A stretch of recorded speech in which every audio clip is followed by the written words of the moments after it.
دایی ایشالله 1000 ساله ممنون باشه، قربونت. همیشه نگهش داره. 3 68. خب شم لازم داریم. نداریم. همینو ببر. توی اون وضعیت به خدا تولد اینم به جور گرفتیم. مملکت خرابه.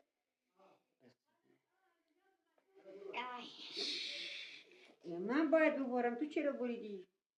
دیگه بیا با هم میبریم. یه 2 3. شربت بخوریم.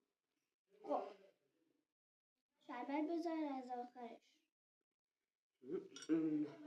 واقعا کیکش خوشمزه. قربونت برم. مرسی، خیلی ممنون. خب بچه‌ها ببین واقعا توی این روزهای سخت اصلا نمیشه هیچی پیدا کرد. چرا؟ تو واقعا مملکت خیلی گرم کرده همه چیزو. ایشالله خوب میشیم.